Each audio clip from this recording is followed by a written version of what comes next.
Buenos días otra vez a todos y a todas. Hoy os voy a dar una clase que no viene en el temario, pero sí es necesario saberlo. Esta clase la voy a llamar Economía Pandémica. Estoy seguro de que todos estos días os están bombardeando con un montón de cifras y muchas de ellas son términos económicos. Algunos los hemos visto en clase. Pero me gustaría hacer una pequeña clase sobre todo esto para que lo tengáis claro y para que seáis conscientes de lo que está pasando a vuestro alrededor y de lo que va a pasar, que no es ninguna tontería. Vamos a ver cosas como lo que es el PIB, que ya lo vimos en clase, lo que son los ERTES, que ahora mismo se están dando mucho, lo que es la prima de riesgo, los coronabonos, que también se está hablando bastante, ¿no? Bien, vamos a ver. En primer lugar, tenemos que tener clara una cosa muy importante. Ahora mismo, el gobierno de España se está gastando una millonada. Está soltando pasta por todas partes, ¿vale? Fijaos, por ejemplo, mucha gente, qué sé yo, bares, restaurantes, tiendas, empresas de construcción, las empresas han parado. Y no han parado porque ellas quisieran, no han parado porque hayan quebrado, sino han parado porque el gobierno le ha dicho, para que nos vamos a meter todos en casa, ¿vale? Entonces, estas empresas no pueden pagar a sus trabajadores y han hecho lo que se llama un ERTE. Un ERTE es un expediente de regulación temporal de empleo. ¿Y eso qué quiere decir? Que mientras dure esta situación, un mes, 2 meses, 3 meses, los empleados están como despedidos, pero solo de momento, ¿vale? Los empleados se van a su casa y mientras están en su casa, ¿quién les paga? Porque claro, necesitan comer. Y la empresa no tiene ventas. La empresa no les puede pagar. Entonces, ¿quién les paga? Les paga el Estado. Una cantidad que tiende a oscilar más o menos entre el 70% del sueldo que tenían antes. ¿Cuál es la obligación de la empresa? Bueno, pues cuando todo esto termine, tiene que volver a contratar a esos mismos trabajadores en las mismas condiciones. Pero claro, de momento, ¿quién está pagando el sueldo? El Estado, ¿vale? Es decir, todos nosotros. Aparte, el Estado está teniendo un montón de gastos en ayudas. Le está dando dinero a gente para que llegue a fin de mes. Están pensando en una renta básica para todo el mundo, para que nadie se quede atrás, ¿no? O pierda su casa. Están pensando en el que no pueda pagar la hipoteca o el que no pueda pagar el alquiler, pues se le da un dinero al que para que lo pague o al casero o a quien sea. Y además se está contratando un montón de gente para cuestiones sanitarias y además se están construyendo un montón de cosas y se están comprando millones de test, de mascarillas, de respiradores, todo eso cuesta dinerito y mucho.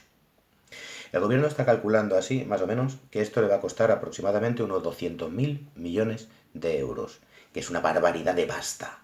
200.000 millones de euros. Intentar imaginarlo, ¿no? Bien, ¿de dónde va a salir este dinero? Porque no le podemos dar a la máquina de hacer billetes de euro, esto ya lo sabéis, sino que tiene que salir de algún sitio, ¿no? Bueno, primero tenemos que ver de dónde saca el dinero un gobierno normalmente. Un gobierno saca el dinero de dos sitios: de los impuestos de los ciudadanos y de la deuda pública. O sea, cuando no tiene bastante, pues lo pide prestado, como vosotros, ¿vale? Bien, vamos a empezar por el tema de los impuestos. Hay un problema. En España, el Producto Interior Bruto va a descender aproximadamente un 10%. Ya lo vimos en clase, pero el Producto Interior Bruto es la suma de toda la riqueza que se produce en un país durante un año. En España es aproximadamente de 1 billón de euros, con B. 1 millón de millones de euros. Esto es lo que producimos entre todos los españoles al final del año, ¿no? Si esto se repartiera entre todos, cosa que no se hace, pero sirve para saber un poco el nivel de riqueza de un país, nos sale lo que se llama el Producto Nacional Bruto per cápita, es decir, por cabeza. Aproximadamente cada español gana, si esto se repartiera, unos 25.000 euros al año. ¿Vale? Si esto se repartiera, repito que no, esto solo sirve como indicador. ¿Qué ocurre? Que fijaos, 1 millón de millones de euros que se produjeron, por ejemplo, el año pasado. Si eso cae un 10%, estamos diciendo que España va a perder 100.000 millones de euros. Así, esfumados, ¿vale? 100.000 millones de euros, que es una barbaridad. Con lo cual, si nosotros antes tocábamos como a 25.000 euros cada uno, pues ahora tocaríamos a 22.500. Pero es que además de esos 100.000 millones de euros que vamos a palmar, el gobierno se va a gastar otros 200.000 más. En teoría, total, suman 300.000 millones de euros, es decir, un 30% de la riqueza nacional de un año. Esto es una auténtica burrada. ¿Qué resultado tiene esto? Primero, que tenemos menos dinerito en el bolsillo todos, ¿vale? Sobre todo los más pobres. y las clases medias. Pero para el gobierno esto es un desastre. Recordemos que el gobierno se financiaba con impuestos y que impuestos hay de dos tipos. Impuestos directos, el IRPF, impuestos sobre la renta de las personas físicas. Ahora me toca a mí ir a Hacienda y decirle, he ganado tanto, tengo que pagar tanto, ¿vale? Y eso era en función de lo que ganabas. ¿Qué ocurre con estos impuestos directos? Que si desciende la riqueza, la gente paga menos. Si la gente gana menos, la gente paga menos y por lo tanto el gobierno cobra menos. Ahora precisamente que necesita 200.000 millones de euros. Segundo problema, está aumentando el paro. Está aumentando el paro solamente en el mes de marzo, unos 300.000 parados más. No digo ERTES, que esos vuelven a trabajar en teoría. Digo parados. Los parados consumen menos, los parados ganan menos y por lo tanto los parados pagan menos impuestos, menos dinerito para el Estado. Esto en impuestos directos. Pero luego teníamos los impuestos indirectos, que son los que le pagamos, por ejemplo, al panadero cuando compramos la barra de pan, por ejemplo, el IVA. Y luego el panadero se lo paga al gobierno. ¿Qué ocurre? Si todos tenemos menos dinerito en el bolsillo porque el Producto Interior Bruto per cápita ha caído, compramos menos cosas, eso está clarísimo. Sobre todo ahora que están los bares cerrados, las cafeterías cerradas y muchas cosas cerradas, gastamos menos. Si gastamos menos, hay menos impuestos. Y si hay menos impuestos, el gobierno coge menos dinerito ahora que necesita 200.000 millones de pavos. ¿Vale? Entonces, si yo fuera la ministra de Economía, diría, vale, tengo muy claro lo que tengo que gastar. 200.000 millones. Pero, ¿de dónde los voy a sacar? Y ahora viene, pues igual que vosotros, cuando ya se os ha acabado todo lo que tenéis en la hucha y queréis comprar algo. ¿Qué hacéis? Lo pedís prestado. Eso es lo que se llama deuda pública. Todos los países del mundo, o casi todos, emiten deuda pública. Es decir, le piden dinero prestado a gente. ¿A qué gente? Bueno, de todo. Particulares con pasta, con muchísima pasta. Fondos de inversión, muchos de ellos también particulares. Bancos, entidades financieras que se dedican a esto. Otros países. Por ejemplo, Estados Unidos puede invertir en deuda pública española o alemana si quiere. Y algunas entidades como por ejemplo el Banco Central Europeo, que está para eso. ¿Cuál es el problema de la deuda? Que tú dices, préstame 1.000.000 de euros. Y el que te lo va a prestar dice, ¿vale? ¿A cambio de qué? Dice, bueno, pues el año que viene, si es a un año, o dentro de 3 años, o dentro de 6, depende del tipo de deuda, yo te lo voy a devolver con intereses. Es decir, tú me prestas 1.000.000 de euros, necesito 200.000, y yo dentro de un año, o de 3 o de 6, te voy a devolver ese 1.000.000 de euros más un 2% de interés. Al final te voy a devolver pues 1.020.000 euros, por ejemplo. Eso es el tipo de interés de la deuda pública. Nosotros en España ya debíamos un montón de pasta de años anteriores. De hecho, debemos prácticamente 1.000.000.000 de euros. Prácticamente lo mismo que producimos en un año. Y fijaos cómo será el tema, que claro, cada mes, cada 3 meses te van caducando los bonos que emitiste hace un año o hace 3 y tienes que devolver la pasta y los intereses, ¿no? Solo en intereses, España se gasta 3 millones y pico de euros cada hora. Solo en intereses. Imaginaos. Y encima tenemos que pedir 200.000 millones más. Con lo cual es muy importante saber a qué interés lo vamos a pedir. Bien. ¿A qué interés se ponen los bonos? Pues mira, el que elige es el comprador, que dice, tú eres un país con mucho riesgo y por lo tanto si tú quieres que yo te preste pasta, me vas a tener que dar un interés más alto. O bien, tú eres un país muy fiable, todo el mundo te quiere prestar pasta porque siempre pagas, por lo tanto los intereses van a ser bajos. ¿Con qué país nos comparamos siempre? Nos comparamos siempre con Alemania, que se supone que es el país más fiable que hay en la Unión Europea y prácticamente en el mundo, ¿no?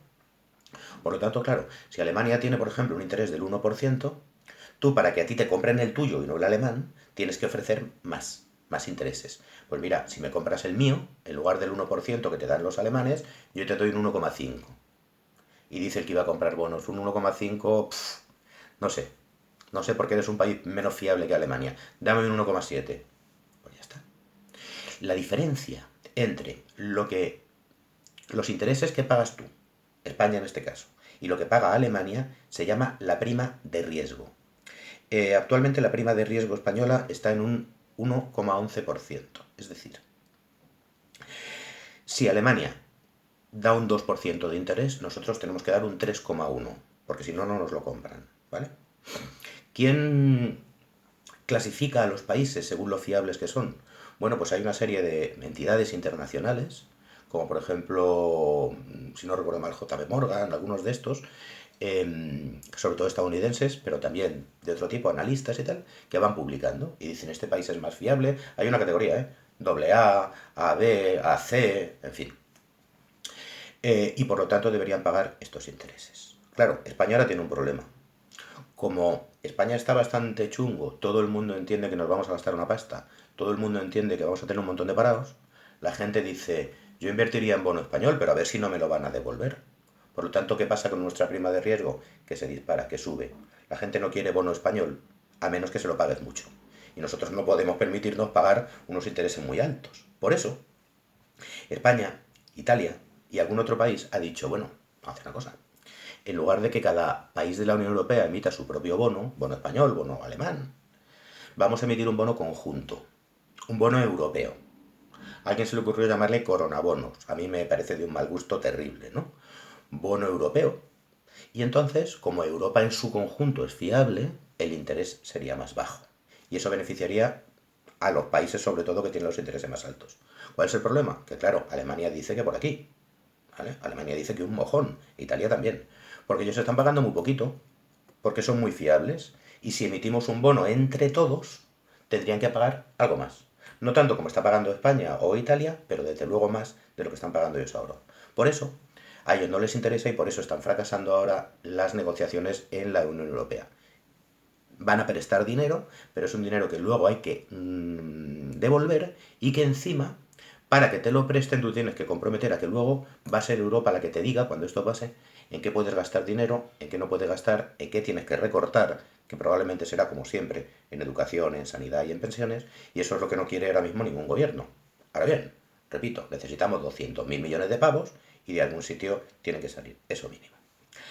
Bien, espero que recordéis un poquito esto. Hemos hablado del Producto Interior Bruto, del Producto Interior Bruto per cápita, de lo que es un ERTE, hemos hablado de lo que es la deuda de los países, hemos hablado de los famosos bonos europeos o corona bonos y hemos hablado de la prima de riesgo. En definitiva, quiero que sepáis que la situación económica en los años venideros va a ser muy, muy dura. El gobierno tiene que gastar mucho en un momento en el que va a ganar menos. El paro va a subir, la riqueza de media de los españoles va a bajar y, desde luego, se tendrán que hacer reajustes que espero yo que no toquen al sector público, como os he dicho antes, de la sanidad, de la educación o de las pensiones. Espero que estéis todos muy bien y que el impacto en vuestras familias esté siendo lo menor posible. Muchas gracias y ánimo.